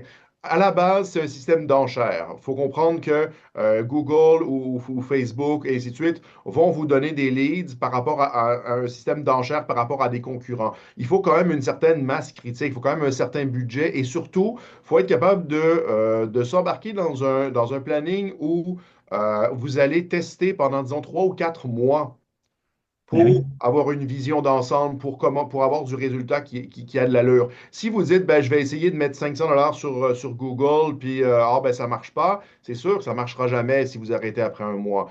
Il faut être capable, dans le fond, de le faire, disons, sérieusement et de le faire sur 3 4 mois en ligne avec du bon accompagnement. Alors oui, Oui, il y a des gens autodidactes qui se débrouillent avec ce genre de choses-là, mais je vous dirais, c'est plutôt l'exception qu'autre chose. Je ne sais bien pas sûr. quoi que tu as D'ailleurs, comme vision ou comme expérience là-dedans, mais moi, tous les gens à qui les clients qui m'ont dit, ouais, je vais y aller avec un budget de 400 500 par mois, j'y touche même pas, personnellement. Et puis, ils sont tous déçus. bah, je suis d'accord, déjà pour deux raisons, parce que moi, en l'occurrence, nos frais d'agence sont entre 600 et 1000 euros par mois. Je n'ai pas l'intérêt de dépenser 500 euros sur Google et de payer la même somme à son agence marketing. C'est presque le même budget qu'il déploie sur Google que pour payer une agence, plus les coûts de création de landing page, d'amélioration de site web, etc. Donc, en l'occurrence, quelqu'un qui vient avec 500 euros de budget par mois, c'est pas que c'est pas un budget où on peut tester, mais en tout cas, de passer par des prestataires comme nous, il n'y a pas d'intérêt pour eux. En revanche, pour revenir sur ce que tu disais, Jérôme, sur la partie du budget, on peut faire un calendrier d'action. Je vais m'expliquer sur ça. Mais pareil, ce n'est pas pour des clients, pour nous, parce que nous, on a des facturations au mois. Mais imaginons que vous avez envie de faire votre campagne Google, vous tout seul, et que vous maîtrisez suffisamment bien tout cet écosystème pour pouvoir vous lancer. Je vous aurais conseillé une chose, c'est de d'abord faire un jet de test, par exemple, sur 3 4 jours, avec par exemple 250 300 € sur 3 4 jours. Vous récupérez votre donnée, votre data. C'est OK, c'est quoi mon CTR? C'est quoi mon taux de conversion de page? Voilà. C'est les deux KPI qu'il faut regarder. C'est le taux de clic sur l'annonce. Est-ce qu'il est bon? Et est-ce que j'ai fait des leads? Et du coup, évidemment, est-ce que mon site Internet fonctionne? Déjà, si vous avez cette réponse-là, vous pouvez vous dire, OK, bon, bah, c'est bien, j'ai fait du lead. Donc, théoriquement, je vais pouvoir faire des ventes. Si je fais des ventes, c'est que je vais pouvoir faire un budget, je vais pouvoir mettre un budget plus important sur Google. En revanche, si ça ne marche pas et que vous lancez votre campagne et qu'au bout de 200 euros, 250 euros, vous vous rendez compte que ça n'a pas marché et que vous savez que vous êtes dans une thématique où le lead ne devrait pas coûter 300 euros, stoppez la campagne, essayez de faire des changements et de réfléchir aux changements, puis relancez la campagne sur des choses qui sont complètement différentes. Ne repartez pas sur des micro-optimisations. Quand ça ne fonctionne pas, vous stoppez, vous repartez de zéro sur votre offre et vous repartez avec une nouvelle landing page, d'autres couleurs, d'autres offres, d'autres mots-clés. C'est ça que je conseille pour les gens qui n'ont pas beaucoup de budget. Oui. Et cela fait que, en même temps, d'où l'importance de faire des landing pages qui sont beaucoup plus faciles et plus simples à modifier et donc à créer qu'un site internet. Parce que là, ce dont vous parle Charlie, et je trouve que c'est hyper intéressant, c'est le fait d'être à l'affût, c'est-à-dire c'est pas parce qu'on lance quelque chose que hop, on se lave les mains et puis dans un mois, 2 mois, on part, parce qu'il faut savoir quand même qu'il y a du cash qui part tous les jours. Mais c'est aussi se dire, bon ben voilà, cette page ne marche pas, eh bien, on va en créer une, mais comme c'est une landing page, on peut être hyper réactif, alors que si c'est modifier tout le site internet, là, ça devient carrément flippant en fait. Tout à fait. Et c'est vrai. Et d'ailleurs, une landing page est beaucoup plus facile à modifier qu'un site Internet. Et d'ailleurs, elle est plus facile en termes de temps et aussi, elle est plus facile en termes de compétences. Aujourd'hui, avec les outils qu'on a de type Unbounce, ou même WordPress, parfois avec Elementor, qui est un outil qui permet de faire des sites Internet. Parfois, juste changer un texte, ça peut faire toute la différence. Parfois, j'observe des changements de taux de conversion de page juste en changeant le titre dans une landing page. Quand j'ai commencé dans la génération de leads, j'avais jamais pensé qu'on pouvait avoir un meilleur coût du lead juste en changeant la promesse principale. Est-ce que je parle, c'est comme les créas de Facebook. Est-ce que je parle plutôt des aides de l'État pour un domaine d'activité, par exemple? Est-ce que je parle plutôt je sais pas, d'une promotion particulière? Est-ce que je parle plutôt de la qualité de mon service? Et en fonction de ce sur quoi je vais apporter l'information principale de ma landing page, je vais avoir un coût du lead différent. Et vous avez raison, du coup, la modification de ce genre de titre-là ou le call to action, il faut que ce soit rapide. Sinon, ça dissuade beaucoup, vous, qui êtes un infopreneur, de faire des choses rapidement. Je suis d'accord avec vous. Moi, je vous dirais, par expérience, après 20 ans dans le domaine, c'est un petit peu le genre de choses. À- Ben, tu me diras ce que tu en penses, là, Charlie, là, mais moi, je recommanderais pas de s'embarquer dans ce genre de choses-là, à moins d'être prêt à dépenser un minimum de 2500 $, 3000 $ par mois dans ce genre de choses-là, sur au moins 3 mois. Si vous n'avez pas ce genre de budget-là, mon avis à moi, c'est trouver autre chose, gardez vos sous, mettez le focus ailleurs. Il y a plein d'autres éléments sur lesquels vous pouvez travailler, mais c'est le genre de choses qui coûte cher et puis qui à la fois peut vous permettre de passer à un tout autre niveau en tant que tel dans votre entreprise. Parce que là, je vous parle là, de tests et puis ainsi de suite, puis que vous allez être déçus. Il y a des campagnes qui marchent et puis qui font une très grande différence. Ça arrive là, en tant que tel. On est d'accord là-dessus. Donc oui, vous pouvez arriver dans une dynamique où vous allez augmenter votre nombre de leads de façon significative. Mais d'essayer de le faire avec des trop petits budgets et en étant trop incertain, c'est pas une bonne façon de faire ce genre de choses-là. Quant à Bah, moi, à partir de là, mon retour d'expérience chez moi, Jérôme, par exemple, j'ai des budgets de toute taille. J'obtiens quand même des résultats intéressants pour des budgets qui sont entre 1000 et 2000 euros par mois. Mais je vais te donner aussi un petit peu de l'eau oui, à mais ton c'est moulin. 1000 et 2000 € par mois en plus de tes frais? Ou Ouais, ben c'est ça. Donc, on revient à peu près oui, à ce oui, dont c'est on vrai, tu as parle. raison. Euh, Oui, les micro-budgets, ça ne marche pas dans ce genre de oui, choses-là, voilà, en en gros, tout cas, mon minimum. Enfin, expérience. nous, chez nous, minimum, en général, c'est 1700 euros par mois, frais d'agence comprises. Mais par contre, je veux rebondir sur un truc là où tu as raison aussi, et qui est quand même assez intéressant, nous, qu'on a observé chez CallLead, c'est que très souvent, les personnes ou les clients qui sont très motivés pour faire des campagnes Google Ads, etc., fantasment un petit peu sur les résultats qu'ils peuvent avoir avec un micro-budget. Et on va démarrer leur campagne. Et c'est pas que dépenser 1000 euros dans le mois en budget média, ça peut pas marcher. Si, ça peut marcher. Mais le problème, c'est que c'est souvent des profils de prospects qui n'ont pas encore complètement validé des hypothèses beaucoup plus importantes que de dépenser sur le budget média. Alors, on va les avoir au téléphone au bout d'un mois et ils vont nous dire, oui, ça marche pas votre truc. Mais en fait, il y a un moment donné où des fois, ça marche presque tout de suite. Des fois, il va falloir attendre 30 jours. Parfois, il faut attendre 3 mois. Et je me suis rendu compte que les clients pour lesquels j'obtiens les meilleurs résultats, c'est très souvent des clients qui ont un certain budget et qui vont nous laisser le temps de travailler leur campagne et qui vont avoir un mindset qui se disent, bon, de toute façon, je laisse un petit peu de temps, etc. Et donc, je rebondis sur ce que tu disais, Jérôme. C'est sûr que d'avoir un budget super intéressant le premier mois et après, plus rien, c'est vraiment le pire truc qu'il faut avoir. Ça Je sert à préfère rien. quelqu'un qui me dit, voilà, je préfère quelqu'un qui me dit, j'ai 1000 euros, allez, c'est pas beaucoup, 1000 euros par mois de budget média sur Google hors frais d'agence, mais j'ai 3 4 mois pour faire marcher cette campagne-là, plutôt que quelqu'un qui me dit, oui, j'ai 4000 euros le premier mois et on fait un test et on voit si ça marche. Parce qu'il suffit que la landing page soit pas bonne, que le positionnement soit pas bon, et parce qu'on va se tromper de temps en temps, pour que au bout de 3 semaines, notre client nous dise, ah, ça n'a pas marché. Donc voilà, si on doit se donner un conseil pour échelonner le budget, vaut mieux un budget moyen pendant 3 mois qu'un gros budget pendant un mois. Oui, tout à fait d'accord. Et aussi avoir un certain réalisme par rapport aux attentes. Ah Ce oui. genre de choses-là se bonifie et se peaufine au fil du temps, en général. Donc, laisser un certain temps pour valider le concept, et ainsi de suite, faire le test. Oui, je comprends, là, pas non plus lancer de l'argent par les fenêtres, mais se dire que c'est pas miraculeux, c'est pas parce qu'on lance le budget puis que votre carte de crédit est débitée par Google, parce que ça, ils sont rapides, que les leads vont forcément arriver dans les 3 minutes après puis que votre téléphone va commencer à sonner. Ouais, complètement d'accord. Faut jauger un petit peu, là.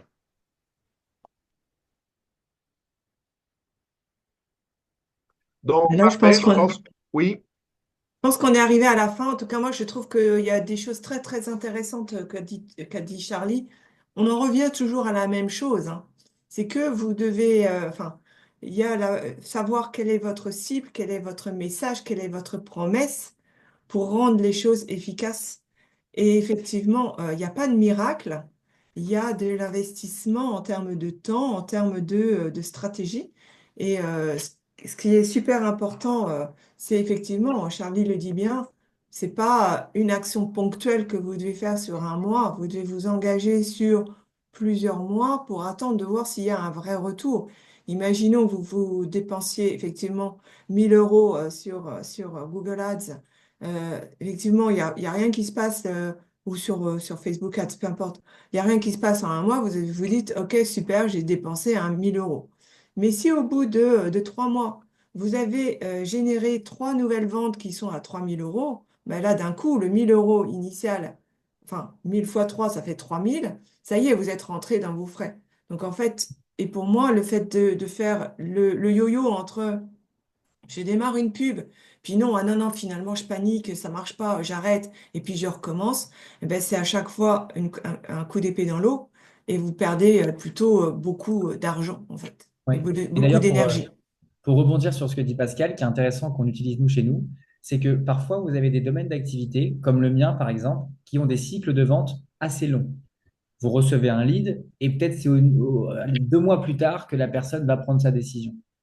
Donc déjà, premier élément, si vous n'avez pas de budget pour attendre les 2, 3, 4 mois, bon, bah déjà, c'est difficile.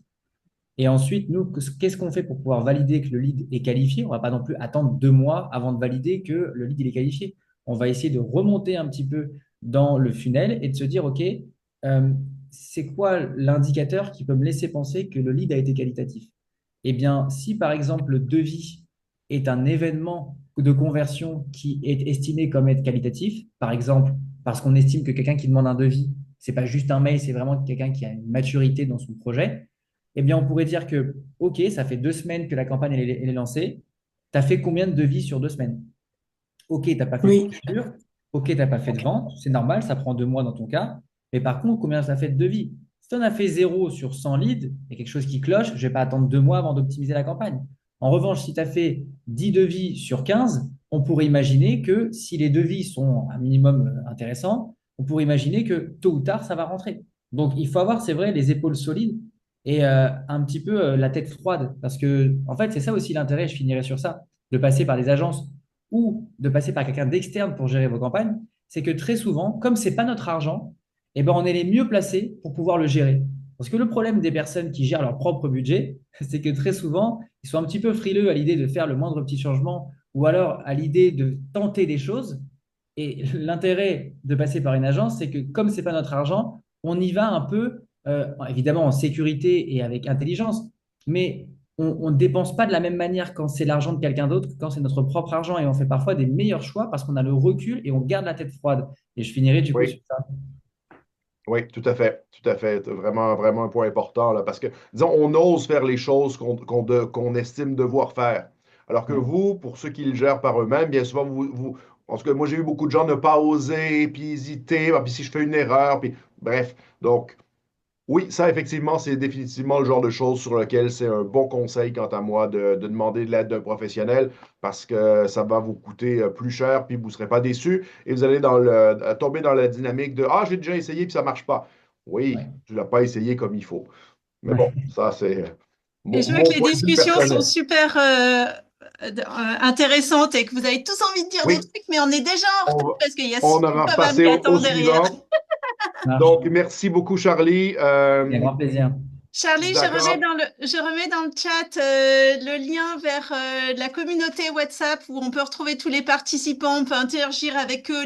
Les participants, c'est pareil, vous pouvez aller poser des questions à tous nos intervenants. Si tu veux bien partager ta présentation ou les liens que tu juges utiles, Ouais, tu peux tout mettre dans la communauté. Je remets le lien tout de suite dans le chat. ça OK? marche. Merci beaucoup. Merci à Merci à vous et à toi. très vite. Merci beaucoup. Au revoir. merci beaucoup. Hop.